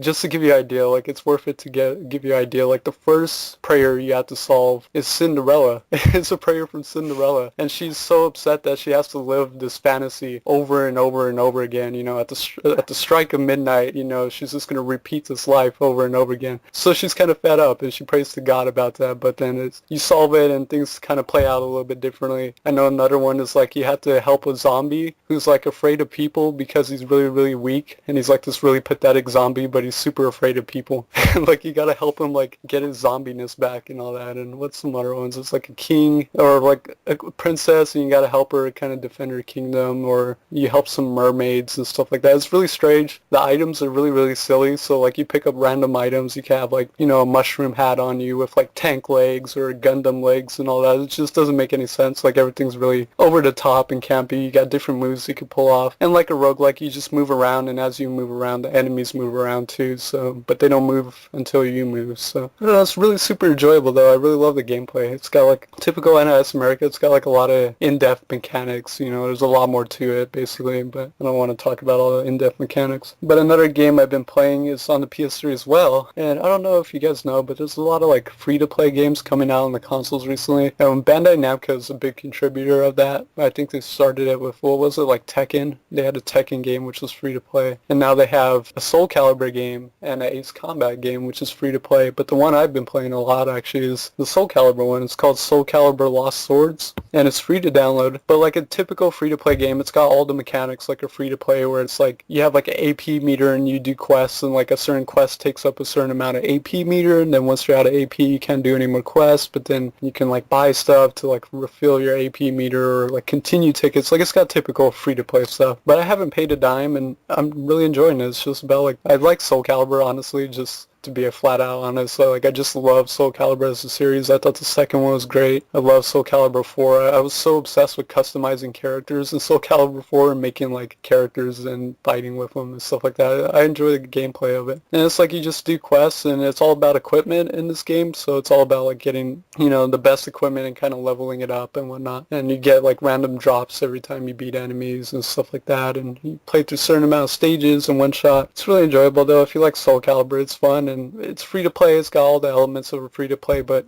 you can enjoy it for free. I think you don't really have to buy too much. And all the characters look silly because like all the equipment's just like, you want the best equipment, and sometimes that means wearing really stupid stuff or really stupid stuff. So to give you an example, like I'm playing as Sofita, which is one of my favorite characters, and she's wearing a bikini, like she's in this bikini set, right? Because it has the best stats. It's like a S rank bikini, so it's really rare.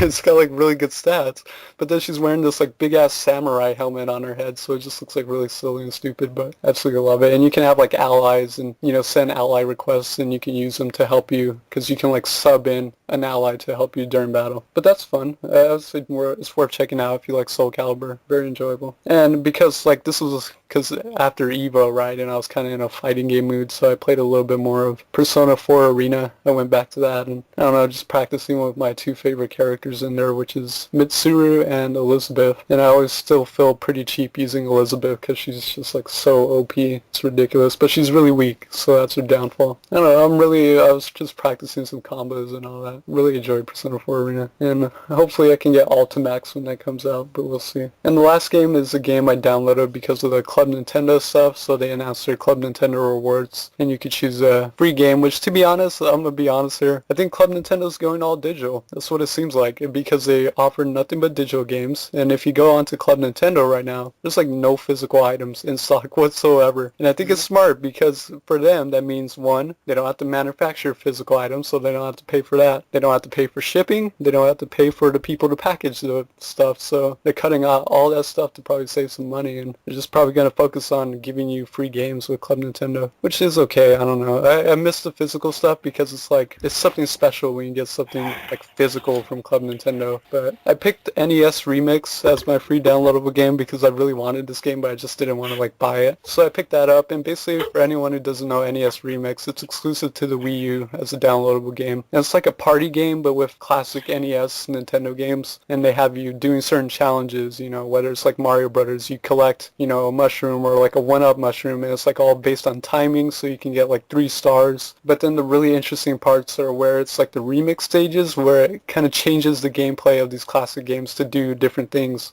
Like one of them's playing Mario Brothers in the reverse way, where it's the opposite way, which is really throws you off. Or whether it's doing Excite Bike in the dark, where you can only see your motorcycle. Or it's just really super interesting stuff. One of them's like you're playing and then the screen starts zooming out, and you just see like it just gets smaller and smaller and smaller and smaller. So it's like they mix it up with some really interesting ways to play these games. And I think there's a second one, and the second one has like other NES games. This one has like some of the iconic ones, or like the original Legend of Zelda, Super Mario Brothers, Balloon Trip. You got Excite Bikes in there, Donkey Kong, the original Donkey Kong Jr. And there's some kind of odd games that people are probably not big fans of, like Wrecking Crew or like golf and stuff like that. But I don't know, I just really love it. It's so fun to just pick up and play and try and like go for 3 stars on all these levels, and which so far I've actually gotten like 3 stars on like every single level in the game except for a couple, which is so fun because you see the Miiverse posts too, and you can post your fastest times and whatnot. But I don't know, it's really enjoyable if you like kind of party games, and especially if you like NES stuff. So it's just really cool to kind of play these classics in a kind of different way and challenge yourself to play them pretty good. So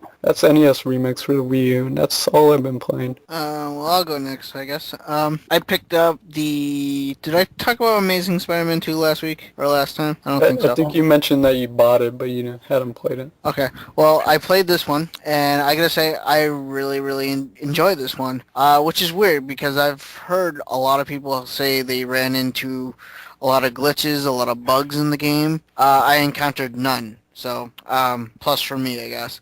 But this is a good game. Basically, the game takes place between right before Amazing Spider-Man 2, the movie, to like while enduring it, because you meet Max Dillon, who's Electro, before he becomes Electro, and then at the end, it's not a spoiler, don't worry, you fight Electro. So it's a good game. I like the mechanics. There's a lot of things to do, being that it's a sandbox games. You have your various missions, like rescuing people from burning buildings, chasing after bad guys who like steal a car, and you gotta chase them to save the hostage. There's other ones where like you gotta beat up a whole bunch of like robbers at a like kind of like a cop. What's the word? Like the bad guys and the cops are like just shooting at each other, you know, pinned down. You gotta stop the bad guy so the cops can arrest them. I forget the word, what you call it, but it's a good game. The swinging mechanics is a little different. The way it works in this game is you have to alternate between left and right trigger I played it on the 360. You alternate left and right, and that operates, you know, your left arm and your right arm. You don't necessarily have to do left, right, left, right, left, right. You can keep pressing left or keep pressing right. But if you do that, you're going to lean more toward the right or more toward the left, depending on what you press. I kind of like that, because before you just held down a button and you just swung. You kind of have to pay attention a little bit more. The zip line is still there. Very, very helpful getting around the city, especially if you don't understand how the swinging works all that well. It takes time getting used to the swinging in the game. It's a great game. I love it. I absolutely do. The only thing I do not like about this game, and it's really very, very minor, is I don't like the look of Peter Parker and Harry Osborn in the game. I think they look fucking horrible as hell. Everyone else looks amazing though. Kingpin, Craven, Carnage, Spider-Man, they all look fantastic. It's a good game. It's not a very long game. It's about maybe 8 hours for the main story. Even longer, of course, if you want to do all the, you know, the bonus missions like rescuing people from buildings and, you know, like all the previous stuff I mentioned. It's a good game. A lot of unlockable costumes in the game. There are downloadable costumes that you can purchase, but I don't really recommend it. You don't need them. Each costume has different like stats and different powers. Like one might generate life faster, one might punch harder. other things in the game. The just kind of the comic books. Just like every other Spider-Man, there's comic books you can collect in the game. After you get so many different comic books, it unlocks a comic book that you could actually read from cover to cover. So that's kind of neat. Trying to think what else to say. I think I said everything. It's a good game though. I think I paid about $50 for it. I would wait honestly because it's gonna drop down in price, especially since everyone it's been saying it's full of glitches. Like I said, I haven't encountered any glitches, so it's a good game. That's what I'm gonna stick with. But I would wait on it. Maybe like a $20 game, probably a good price for you guys. The next game I played, going back to the NES, I've been trying to play a lot more NES lately. I've been playing Castlevania 3, Dracula's Curse. Oh my god, my favorite one. Is it? Yeah, it's my favorite of all Really? Castlevania. Yeah. Okay. Alright, well, I haven't played this game in like 20 years, so I'm kind of playing this like fresh again. And I gotta say, I didn't get far enough in the game to meet any of those additional characters. So really, I just kind of played as who do you play as? Simon? Is it Simon again? No, it's Trevor. Okay. Yeah. Okay, so I played as him only. He basically just plays the same way as Simon from the first game. I can't really say that much to say about it because I didn't reach far enough to meet any of the additional characters.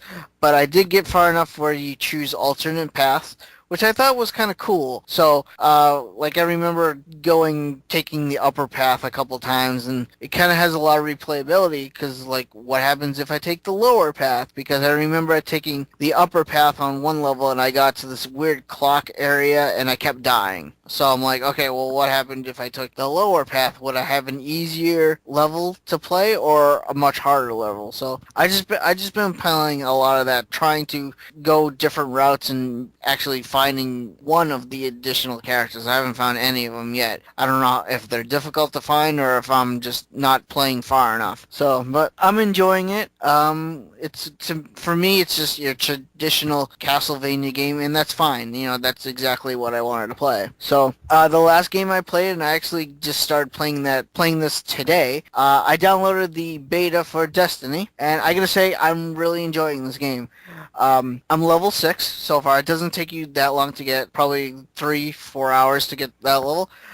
Basically, it's Halo meets World of Warcraft, and I had no idea. This game is an MMO, straight MMO. I fucking logged into the game, I made my character, which I thought was kind of okay, make your character, from your hair, your eyes, what kind of tattoos you want, all that stuff. And it puts you in this hub world where you see other characters running around with their name, their Xbox gamer tag above their head, and I'm like, holy shit, is this a fucking MMO? And it is. It's truly an MMO. Basically, when you start the game, you're in a hub world, or you're at a tower, which is kind of like your hub. And from there, you buy armor, you buy weapons, you buy, all this different stuff. And then you can go to, you select orbit, and from orbit, that's where your ship is. You get to go fly down to Earth, because the game takes place in a futuristic Earth. And from there, you select which mission you're. This is just it's still a beta, so I think this is just kind of the single-player campaign, but there's still other people running around. But, you go to your mission, and your mission is to maybe, collect this code from this dead ghost. Like I said in the news, ghosts are these weird cubular robot things. Collect the code from this ghost and input it into this computer so you can beam the code back up to your command base.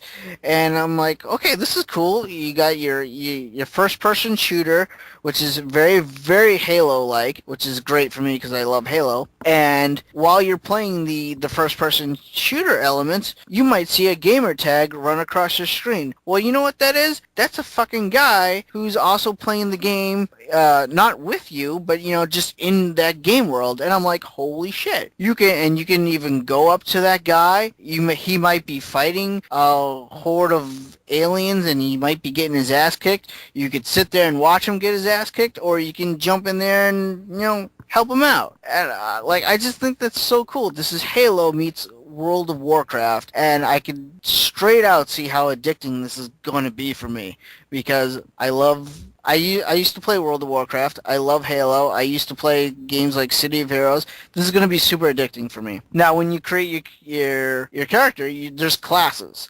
There's a hunter class, which I guess is more like, you get in, you do your damage, you get out, stuff like that. There's a warlock class, which is kind of like your wizard-like. I don't know how those two play because I picked the Titan class. Titan class is more your traditional Halo-style gameplay. But his special move, and I love this fucking special move, he does this kind of like Hulk smash thing where the way this works is the more you kill enemies in the game, aliens, whatever, you build up this gauge, and once the gauge is full, you unlock, you can do your character's, your signature power. Well, for the Titan, it's like this Hulk smash. He basically takes both Smith's fists, pounds the ground, and sends out this shockwave 360 degrees around yourself and just kills everything. And I'm like, oh my god, this is exactly like the fucking Hulk, and I love it. And every time I do it, I yell out Hulk smash. I really do. And this is just, it's a cool game. It's still in beta, and I'm already falling in love with this game. Just before the podcast, I was playing with a friend of mine, and we kind of had trouble trying to figure out how to join each other's party. The way it worked, I had to go into like press the start menu, go into like roster, view friends, and then from there I can join his wire or join his game. And it was very kind of complicated. We took a few minutes to figure it out. But once I joined with him, it was cool. I got to see his name. His name was displayed in green, indicating that him and I were in a party, teamed up together, while everyone else running around the game their gamer tag was in blue. They were in the game, but they weren't with us. So, I don't know, it's cool. I'm rambling on. I really do enjoy this game. I can't wait for this game to be released because I'm already blown away by the beta. So, yeah, I love this game. This is going to be a great, great game. And it's going to be super addicting, I can tell. So, I'm going to end it right there before I keep rambling on. So, Techno, what have you been playing?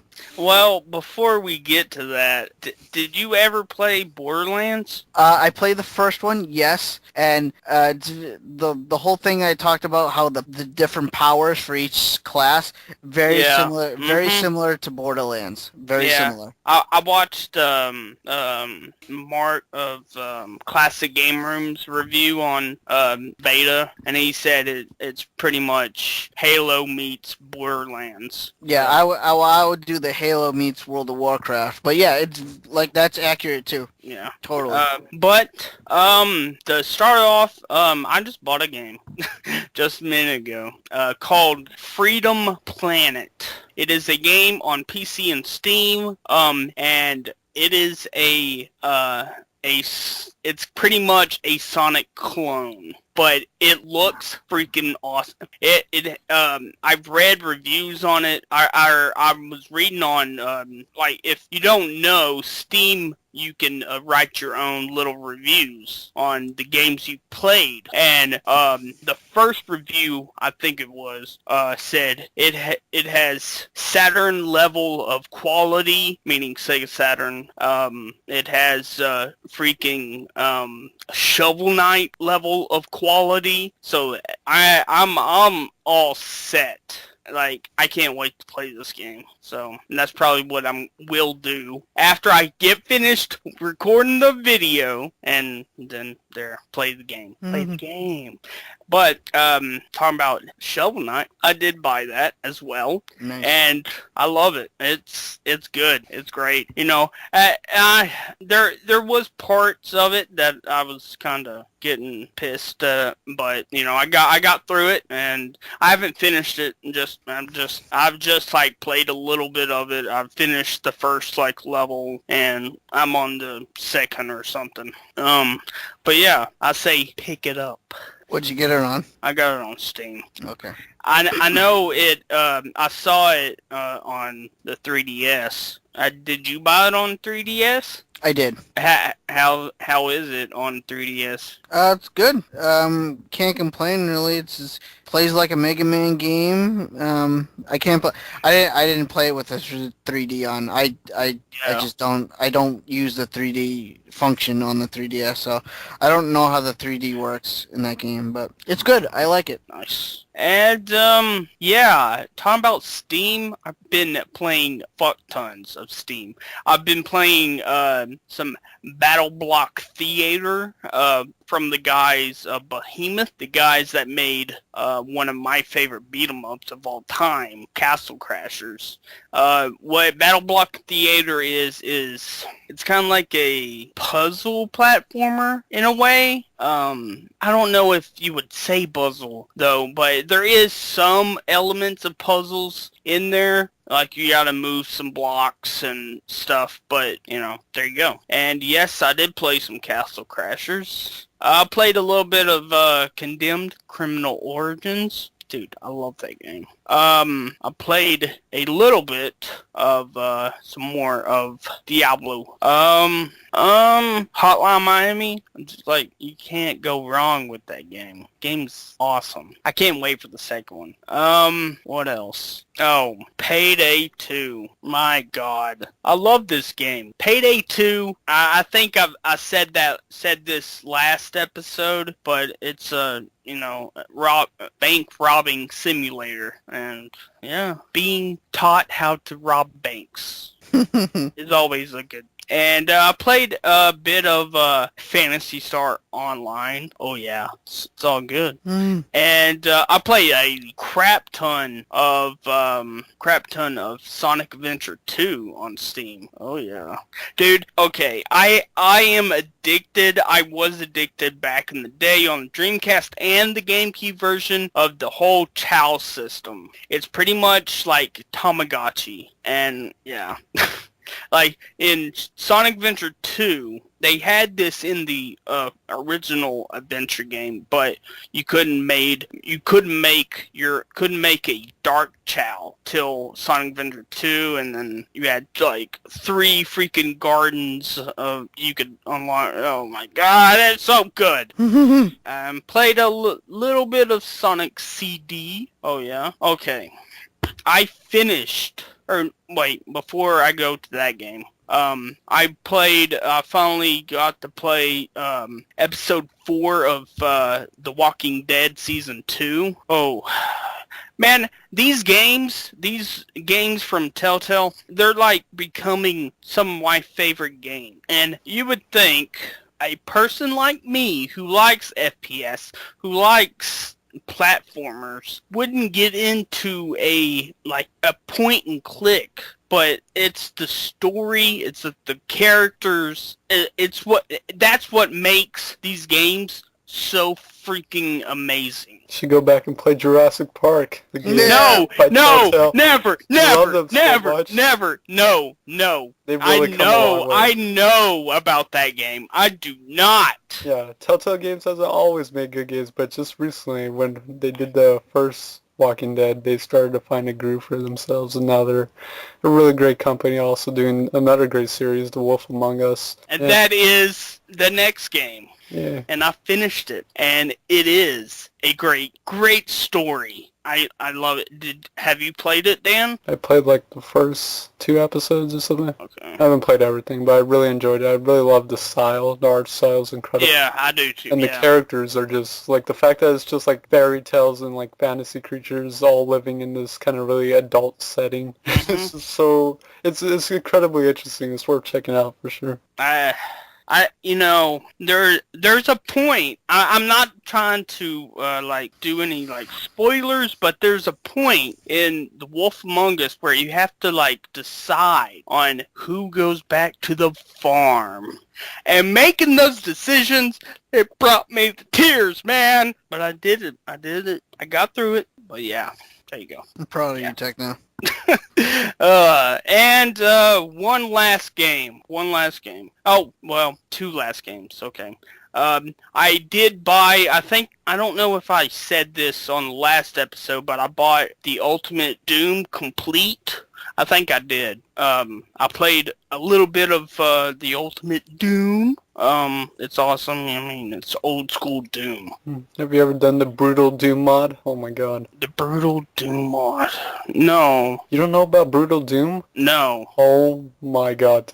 After this podcast, look up Brutal Doom. It's probably the best version of Doom ever. Okay. It's like Doom, but like super fucking violent. It's like completely over the top, blood splattering everywhere. They added like animations to make it like more gory, and it's just, oh my god. It's so incredible. And it's a lot harder. Like there's enemies fucking everywhere. Yeah. Like, it's super tough. It's brilliant. Check it out. And then I've been playing on my PS3 a lot, and of 2 games, but you buy them in one pack. And that is the Marvel vs. Capcom Origins. I think that's what it's called. Yep. Yeah.